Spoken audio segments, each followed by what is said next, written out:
Good afternoon and welcome to NASA's Kennedy Space Center. I'm NASA Press Secretary Jackie McGinnis, and today you'll hear an update from NASA leadership following the scrub of the Artemis I launch this morning after the team encountered an issue getting one of the 4 RS-25 engines to the proper temperature for liftoff. Earlier in the countdown, teams were able to troubleshoot an issue related to a hydrogen spike while filling the core stage tanks, and the rocket remains in a safe configuration as teams assess next steps. Here to talk with us today about today's operations and the path forward are NASA Administrator Bill Nelson, Artemis Mission Manager Mike Serafin, and Associate Administrator for the Exploration Systems Development Mission Directorate, Jim Free. After the mission management team meets tomorrow to review data and discuss a path forward, we'll also hold a teleconference to keep you updated. We'll take questions from those of you in the room and over the phone. And if you're joining us on the phone, please press star 1 to enter the queue. First, I'll hand it over to Administrator Nelson. I am very proud of this launch team. They have solved several problems along the way, and they got to one that needed time to be solved. I am very grateful to you all for your patience. This is a brand new rocket. It's not going to fly until it's ready. There are millions of components of this rocket and its systems, and needless to say, the complexity is daunting when you bring it all into the focus of a countdown. You all, no doubt, have been up for some period of time. Our remarks are going to be short, and we will open it up for your questions. I want to say that the Vice President was here. She was pumped the entire time. She is very bullish on our space program and on this particular program of going back to the moon and going to Mars. We had her meet with assembled guests. We had her meet with members of Congress that were here. She toured the O&C building and saw the Artemis hardware there for the future. And overall, she had a very productive visit. And I would expect that you will see her at a future launch. I want to say that understand that scrubs are just a part of this program. On the space flight that I participated in, Hoot Gibson, the commander, 36 and a half years ago, we scrubbed 4 times on the pad. It was the better part of a month. And looking back, had we, after the 5th try, got off to a perfect mission, it would have not been a good day had we launched on any one of those 4 scrubs. So when you're dealing in a high-risk business and space flight is risky, that's what you do. You buy down that risk, you make it as safe as possible, and of course, that is the whole reason for this test flight, to stress it and to test it to make sure it's as safe as possible when Artemis II, when we put humans in the spacecraft. So for the details, let me turn it over to Mike Serafin. Well, good afternoon. It's been a very dynamic 48 hours since I was last here to talk to you. The technical issues that the team has worked through, they've overcome a number of them, but we ran into one that we need a little more time to look at. But the spaceport, America's spaceport, has been very dynamic. We watched a launch control center, a new spacecraft, and a new rocket come to life. And we watched the media show up. We watched thousands of visitors show up, and America watch this new activity. So it's been a very dynamic 48 hours.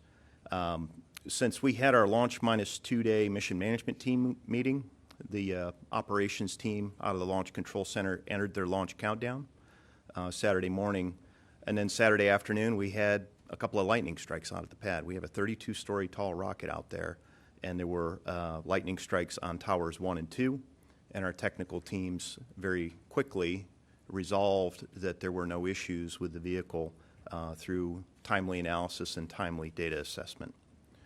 Saturday afternoon, we also closed out an action from the Launch Minus 2-day mission management team, which was to re-verify our communications coverage associated with some late changes that we had with the rocket and the spacecraft, and the team got comfortable with the communications coverage plan. And then Sunday was largely a day of rest and a day of preparation for the team, and late Sunday evening, a subset of the team came in for the tanking meeting. Myself and our launch director, Charlie Blackwell-Thompson, and our propulsive elements came in at 10:50 this evening, or the prior evening, and we reassessed the readiness to load the vehicle with cryogenic oxygen, cryogenic fuel, and we were go for that. We had a go weather forecast, which was 20% chance of lightning, 40% chance of precipitation throughout the cryo loading period. And right around that same time frame, the team encountered an issue with the verification of the Orion flight software. It took about 11 minutes to have a command acknowledged to help verify the flight software, and it was a simple misconfiguration. One of the command and control modules was not activated, and the team quickly resolved that. And then once they configured it, they quickly worked through the software verification, and there were no concerns at that point with the Orion software verification. The tanking meeting itself was very clean. We were done in 30 minutes, and we gave the go for tanking. Shortly thereafter, the Kennedy Space Center went into a lightning alert, and the tanking was delayed for about an hour. And then once the cryo loading started, we started the loading of the hydrogen. The team quickly encountered a hydrogen leak at the 8-inch quick disconnect, which is our fill and drain, and that happened when they went into the fast fill phase. So they had to slow down the loading operation. They chilled down that interface, and they managed to work their way through the full cryo loading operation of both the core stage as well as the upper stage successfully. Once we got through the propellant loading on the rocket, both the core stage and the upper stage, they started the engine bleed. We talked at our flight readiness review about the engine bleed. We knew that that was a risk headed into this launch campaign, and it would be the first time demonstrating that successfully. We did encounter an issue chilling down engine number 3. We need the engine to be at the cryogenically cool temperature such that when it starts, it's not shocked with all the cold fuel that flows through it. So we needed a little extra time to assess that. When the team started working through that, they also saw an issue with a vent valve at the inner tank. So the combination of not being able to get the engine 3 chilled down, and then the vent valve issue that they saw at the inner tank really caused us to pause today, and we felt like we needed a little more time. There was also a series of weather issues throughout the window. We would have been no-go for weather at the beginning of the window due to precipitation, and later on in the window we would have been no-go for lightning within the launch pad area. So the team worked through a number of issues today. The team was tired at the end of the day, and we just decided that it was the best to knock it off and to reconvene tomorrow. So we've got a mission management team meeting at 3 p.m. Eastern. We're going to give the team time to rest, first of all, and then come back fresh tomorrow and reassess what we learned today, and then develop a series of options. It's too early to say what the options are. And then, as Jackie said earlier, we will come back and talk about where we stand tomorrow evening with all of you. Again, it's an incredibly hard business that we have. In spite of the challenges that we had, as well as some other constraints that the team had to work through and set up for. For example, we had 42 collision avoidance cutouts that we had to manage over the course of the 2-hour window. Most of those were only a couple of seconds long, but there were a few that were about a minute long. When you start thinking about the type of mission that we're flying, it really helps you understand just how unique and how complex the Space Launch System is, and the Orion and the Artemis program is. We have this upper stage, the interim cryo propulsion stage, that lofts the spacecraft to a 975 nautical mile insertion orbit, along with the SLS core stage. And with that, we need the performance from it, but we fly through part of the orbital debris field, the micrometeoroid and orbital debris field. And then one orbit later, we commit to the point of translunar injection. So as we fly up through this orbital debris and then back down to low Earth orbit and then out through the point of translunar injection, we have to know where all these objects are, and that explains those 42 cutouts. And that is something that our operations teams were prepared to do today. We just didn't get to the launch window. So a number of challenges. We were ready for some of them, and the technical challenges we encountered on the engine bleed and the vent valve are just some things we're going to have to go look at tomorrow after we get a little smarter and get rested. So with that, I'll pass it to Jim. Yeah, so good afternoon. So the administrator and Mike covered a great deal of things. I'll just highlight a few things for me. I sit in a different vantage point than Mike does. His is a lot more fun, by the way. But we, we're in the LCC, and I found some things in the team today. This was a really important attempt for us. We talked about that after Wet Dress 4. There were a lot of questions of, should we have rolled back, tried to do another test? We felt and still feel like going for today was the right thing to do. And that comes in a few ways. Our launch team was really, I'll say, pushed today.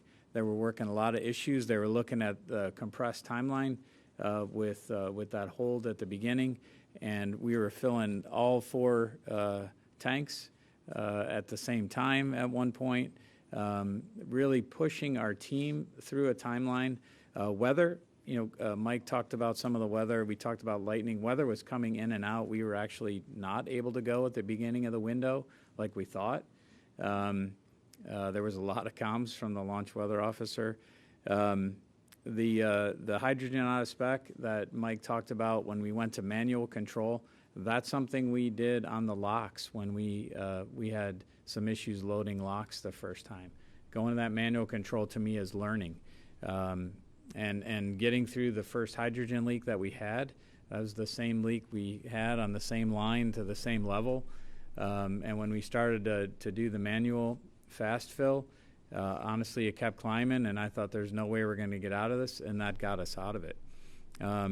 So to me, what we pushed the team through, and I know we always get a lot of talking about the team too much, but we continue to learn. That's what we're doing. We're testing, I think Bob Cabana said it, we're testing the people and the processes. So we've put ourselves through a compressed timeline. We're going to get some shorter launch windows we'll have to deal with, where these skills will help us. I know you've heard from Charlie about extending our timeline about an hour earlier to give us time to work things. I think that helped us today to work things. And frankly, Engine 3 that Mike talked about, we definitely didn't get down to the temperature we wanted, but the other 4 weren't as low as we would like to. So there's some things going on that the team needs to go off and look at the data and understand how this is different from what we did during the green run at Stennis, and then figure out a path forward, which is ultimately where we want to go. We're not going to have all the data and the implications today. I'll reiterate that, what Mike said, but we felt we owed it to you to share everything that we know. So, and I can assure you there was no other group of folks, not just the folks that worked last night, but the folks that started this countdown. There's no other group that wanted to get through this successfully than those people. So with that, I'll turn it back to Jackie. Thanks, Jim.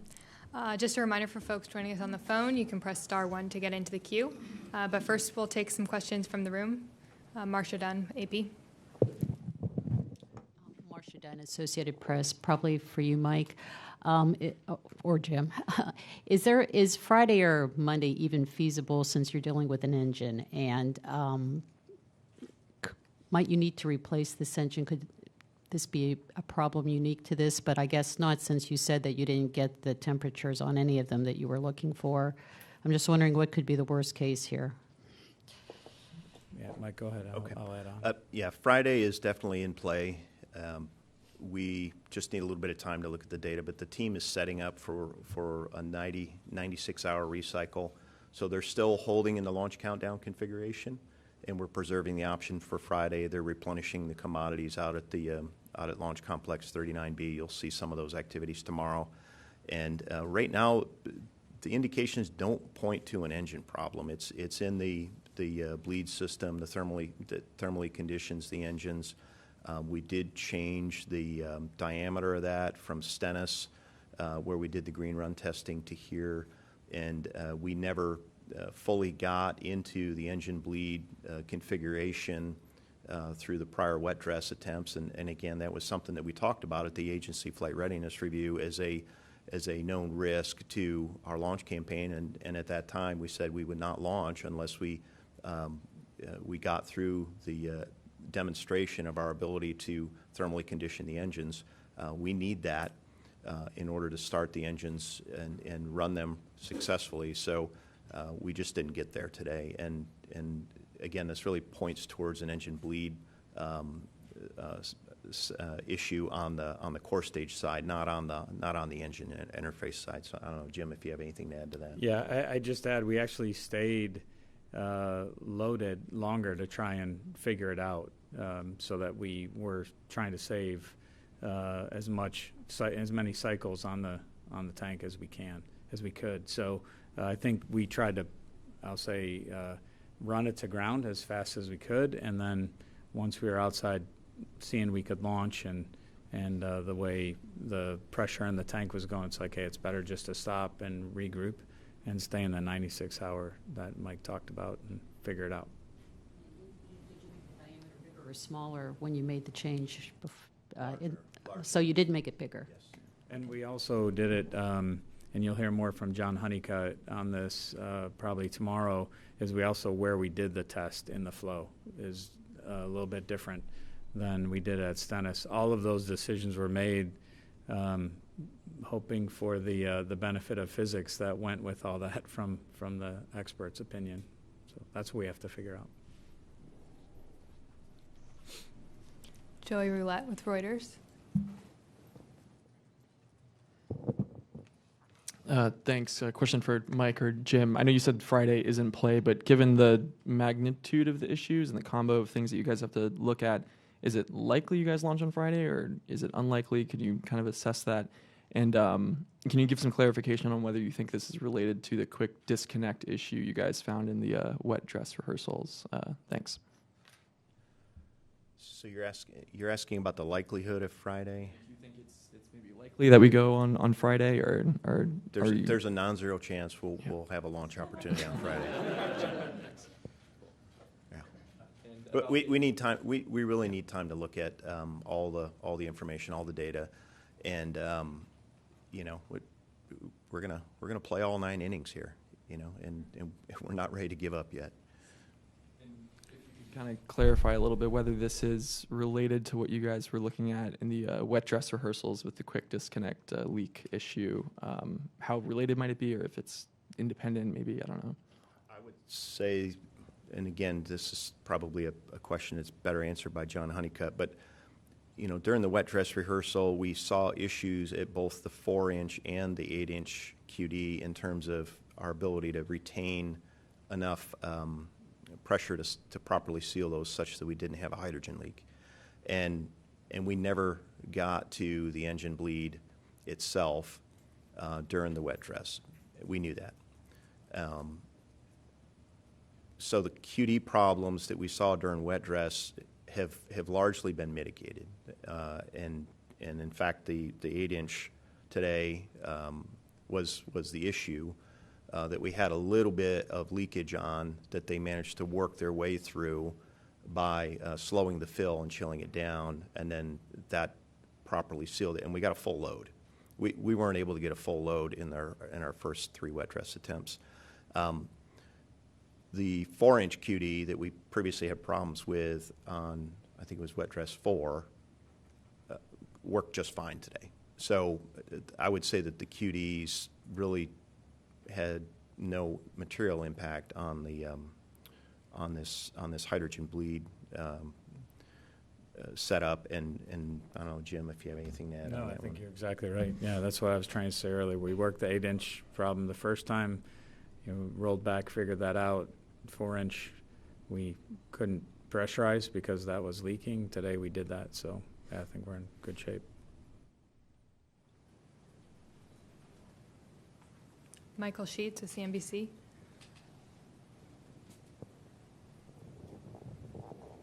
Michael Sheets of CNBC. My question is for Mike. I'm curious to get a little more learnings on the other side of things, which is the possibility of a rollback. Given the data that you've seen so far, how likely does that seem? And if you were to roll it back to the pad, where does that reset the timeline in terms of your guys' next launch opportunity? I'd say that's getting ahead of our data reviews, and we need the team to get rested and come back tomorrow, and we'll see what the data tells us. I'll recycle a line from earlier. There's a non-zero chance, but we're going to do our best to see where the data leads us, and if we can resolve this operationally out at the pad, there won't be any need for that. And if we can resolve this operationally out at the pad in the next 48 hours, 72 hours, Friday is definitely in play. So we just need to see. We need to see what the art of the possible is. We need the team to digest what we've learned, and we'll take it from there. Thanks, Mike. Ken Chang with the New York Times. Yeah, hi. This is for Mr. Serafin. I was wondering if you could give us a quick primer about how the hydrogen bleed system works. Sounds like it's the plumbing from the hydrogen tank to the engines. What was changed and why? And did anything like this occur during Green Run at Stennis? Yeah, I will defer that one to John Honeycutt tomorrow. I know we increased the diameter of the bleed that is used to increase the flow to the engines, but beyond that, it would be kind of getting out of my experience base to talk about what other changes there were. So if you could ask that to John tomorrow. Jeff Faust with Space News.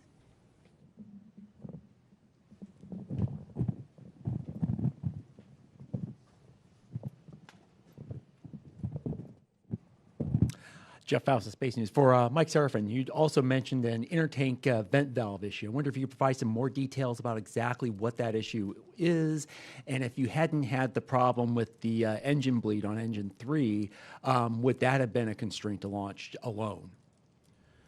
Yeah, we're still trying to understand what happened with the intertank vent, but it was clear that there was a leak at that vent valve, and the challenge that created was we want to increase the pressure in the tank in order to establish the hydrogen bleed, and the vent valve wasn't cooperating with us. So it was this delicate balance of maintaining the pressure to establish the bleed on all 4 engines, and engine 3 was not seeing the temperatures that it needed, and the vent valve complicated that, and that's at the point where the team decided that it was appropriate to declare the scrub. Because we just weren't going to make the 2-hour window, and then it just was one of those situations where we just knew that we needed more time. Thanks, Mike. They're keeping you busy. Kristen Fisher with CNN. It's actually Rachel. Oh, I'm so sorry. I'm so sorry. Rachel Crane with CNN. Sorry. Mike, you mentioned earlier that you didn't see temperatures for all 4 engines that you were anticipating. We just heard a lot about engine 3. Can you tell us a little bit about the temperatures you were seeing with the other engines and what the issue was? The other 3 engines were meeting the temperature range, or were on trend to achieve what we would need to have a proper start. It was just engine 3 that was just for some reason not getting to the proper temperature range. On the phone, we have Chris Davenport with Washington Post. Hi, thanks so much, I guess, for Mike. What is the temperature that you need the RS-25 to be at in order to launch? Just wondering what the criteria is for that and how far away you were on that third engine. I'm also wondering how you ended up being able to fix that hydrogen leak. It just sort of seemed to go away during tanking. Thanks. Okay, so as I recall, and again, it would be a good question for John Honeycutt tomorrow. The temperatures on the engines, it's about 500 Rankine that we're looking for on the engines before they're thermally conditioned. I don't recall exactly where the engines were, but engines 1, 2, and 4 were pretty close to that, and then 3 was just not getting there. And then the hydrogen leak, in terms of resolving that, hydrogen is an incredibly small molecule. It's the smallest on the atomic chart, and it doesn't take much of a gap in order to have a leak in a quick disconnect. And there are soft goods in there between the mechanical plates, and sometimes it just takes a little bit of a cold soak on both sides of that interface, or if there's a little bit of differential heating on either side of that, it can actually cause a little bit of a gap. So the team has experience with this. Our cryo team is very good at understanding the thermodynamics going on, as well as the timing of it relative to how long there's been fluid flow, and they basically recommended when we initially saw the leak on the 8-inch QD to stop flow, because when you have hydrogen leaking, it creates a flammability hazard. So they stopped flow, and then they slowly increased it, as Jim described, through some manual flow procedures, and they just kind of slowly let the fluid through, slowly let it through to chill both sides of that interface. And in some cases, you can actually thermally condition both sides of that such that they'll seal up and seat properly, and that's what the team did today. And it's kind of a delicate balance. You want to fill this thing as fast as you can to achieve your launch window, but when you run into a problem like that, you need to slow it down. And when you slow it down, you can achieve the proper sealing and proper seating. So it was again a little bit of science and a little bit of art that our team worked through today by healing that hydrogen leak. Lauren Grush with Bloomberg. Hi, this question's for Jim. Earlier you said you were confident about the decision to go for a full countdown today instead of another wet dress rehearsal. I'm wondering if there are any risks, extra risks involved with going for a full countdown, apart from the launch itself, rather than doing a wet dress rehearsal. I think we just rolling out for another wet dress has some cycles on how many times we roll out, so you introduce risk that way.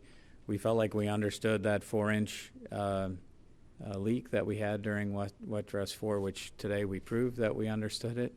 We understood how to operate with the leak on the 8-inch line. So from my perspective, that's where I'm kind of basing our fact to make a run for launch in this launch period is still the right decision. We have another question on the phone from Eric Berger with Ars Technica. Yeah, hi. Just to follow up with Lauren's question there, Jim. You have done effectively 5 wet dress tests now at Kennedy, and you haven't gone all the way through on any of them. Can you just talk maybe a little bit more about why you don't think it's prudent to complete a wet dress test, which would have identified, I think, this RS-25 chilling issue today if you had gone through the wet dress? Thanks. Yeah, so I guess 2 things, Eric. I'd answer it the same way, because we still would have taken another cycle of rolling out and back, and we're going to learn every time we come out here. If you go back in history at how many times the different Apollo vehicles came out and tested prior to launch, how many times they scrubbed. The administrator talked about how many times he scrubbed on a vehicle that had flown multiple times. So we're going to run into these issues, and we'll figure them out as we go. But until we put the whole vehicle together, had we come out for another wet dress, the vehicle would not have been the complete that's ready to go out there today with all the closeouts, FTS installed, everything we learned about the flow, everything we learned about FTS, working with the range to get a 25-day time period before we have to retest. So yeah, I agree. We won't know until we know, but we also won't know until we try. And we felt like we're in the best position to try. Marina Corrin with The Atlantic. Hi, Marina Corrin with The Atlantic. This is for Mike and Jim. After the scrub, Stan Love came to the press site to talk to the reporters, and they asked him how he felt. He said that he was a little disappointed, but he was not at all surprised. It really sounded like he didn't expect SLS to get off the ground today. I'm wondering if you were surprised or unsurprised with the way things unfolded today. Yeah, I mean, I'll start. I'll say what our deputy administrator told her family when they were coming for her launch. Plan a week trip to Florida for a vacation, and you might see a launch, which is exactly what I told my family. We're going to, and the administrator said it, we're going to launch when we're ready, and that's our approach. I said there's nobody that came wanting more for that vehicle to launch than our team that has worked on this. Not just our team, the launch team. There were a lot of folks that have put their careers into this, but everybody wants it to be successful, and ultimately our job is to make it as successful as we can. And we might get to another one where there's another issue and we decide not to fly. That's the most important decision we can make, because we are building. Kathy Leaders gave a great speech at an awards event the other night, and I was talking about Artemis I, and then she got up behind me and said, "This is just the beginning." So we need to make sure we do this right and prudently. Yeah, I think we all want to see that next milestone, that next step, and seeing smoke and fire is something that everybody enjoys. But we're not going to let another hurdle deter us from trying to achieve that next step. And this is an incredibly hard business. We're trying to do something that hasn't been done in over 50 years, and we're doing it with new technology. We're doing it with new operators and new teams and new command and control and new software. And as Jim said, we're learning all along the way. This is one of the things that we love about the agency is it's a learning organization, and we take pride in lessons learned and applying them. And I think the fact that we went from having issues just loading the core stage to getting all the way through cryo loading and having a fully configured vehicle and just not quite getting to this engine bleed is a sign that we've applied a lot of lessons learned, and we are trying to get to that next step, and that again is not going to deter us from trying to achieve it.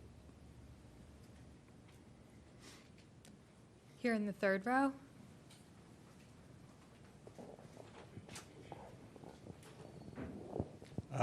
Hi there, Tim Fernholz from Quartz. I was curious, we heard on the commentary that the flight controllers came up with a couple plans to try and fix the engine issue during that hold. Can you tell us what was tried and maybe give us some insight into the scene in the control room when those decisions were being made? Yeah, I'll take a crack at that.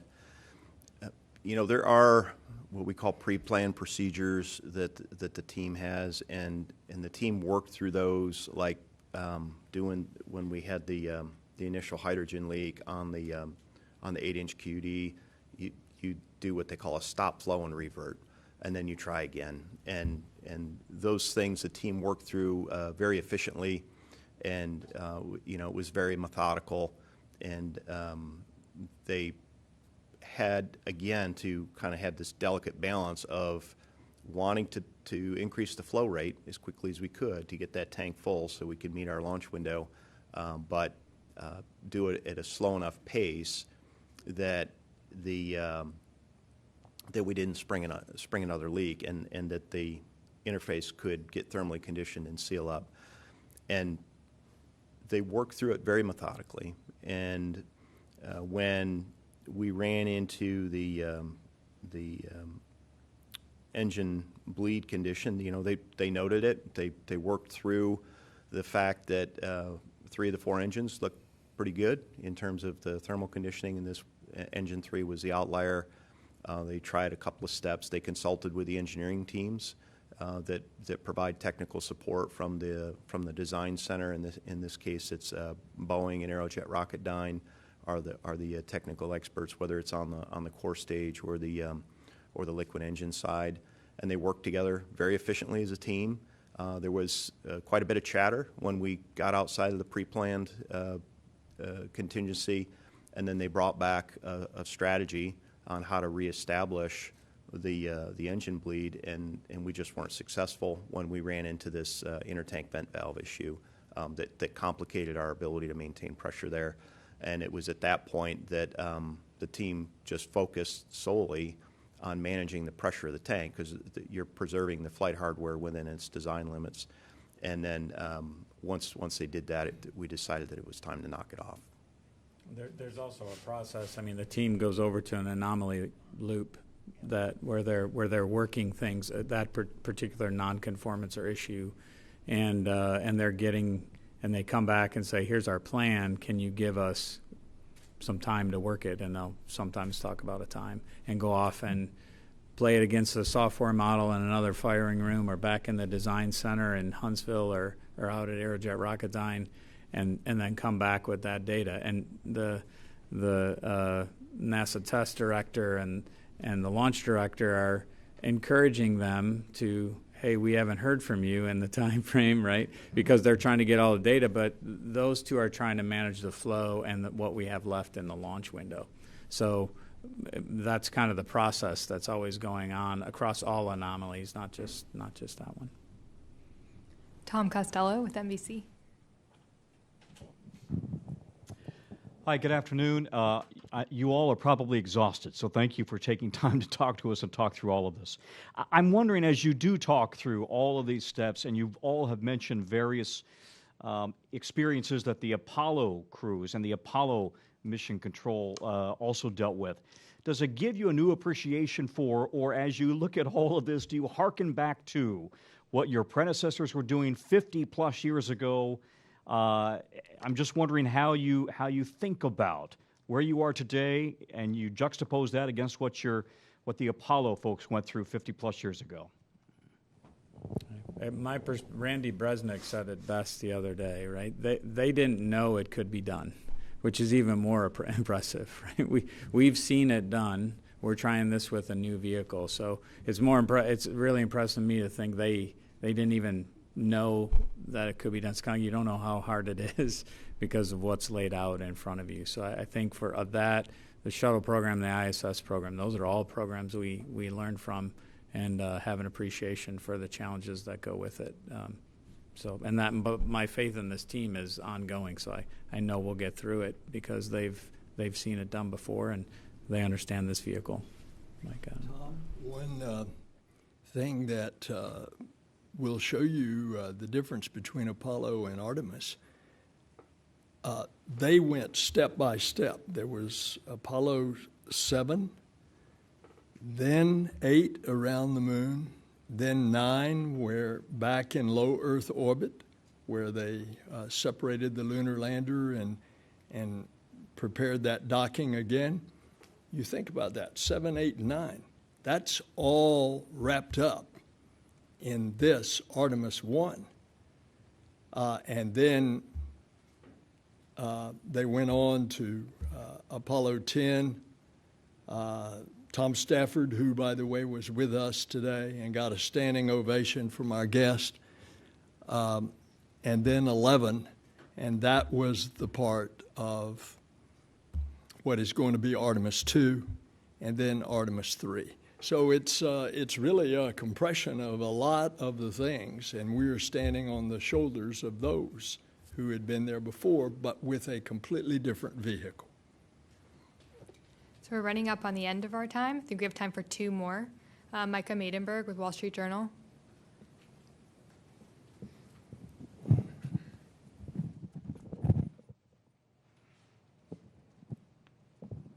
Thank you. Micah Maidenberg, Wall Street Journal. Hey, Mike, you talked about the issue being on the core side and not on the engine interface side. Could you kind of elaborate on that? And have you had any conversations, or anybody on your team had any conversations initially with the folks at Boeing, just given their role on the core side?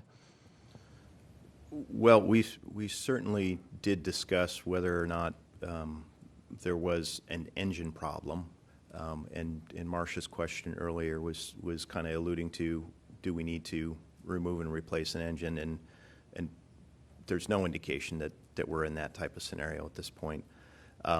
Boeing is a part of our engineering team that is in the Launch Control Center. Boeing is on the mission management team, and they're integral to the overall operation. And we did tap their expertise, and we have a whole host of technical experts. Aside from Boeing, our NASA Engineering and Safety Center, some of the tech fellows are involved from that organization, as well as our NASA chief engineers from the Marshall Space Flight Center, folks like Dr. John Blevins and a number of other folks, all weighed in and helped troubleshoot the issue today alongside our Boeing and Aerojet Rocketdyne partners. And that's kind of where we got to today. Was at the end of a long day, we ran into not one issue, but kind of a compounding issue between the bleed and the vent valve that we just, again, decided that it was appropriate to knock it off given the configuration that we're in. So yeah, that's kind of where we got to. One last question. Irene Klotz with Aviation Week. Thanks. This is kind of a physics question. Is there something about the position of the main engine 3 that is makes it susceptible to this kind of situation, or could this have randomly occurred at one of the other engine positions? Only because I talked with Honeycutt, he brought this up. He asked his team to go off and look at that. And I think he'll probably bring that answer back to you tomorrow. He didn't anticipate there was, but they're not leaving anything off the table. So. Thanks. That's all we have time for today. As I mentioned, after the mission management team meets tomorrow to review the data and steps forward, we'll hold a teleconference in the evening. So thank you for joining us, and tune into NASA TV for continuing coverage of NASA's Artemis I mission.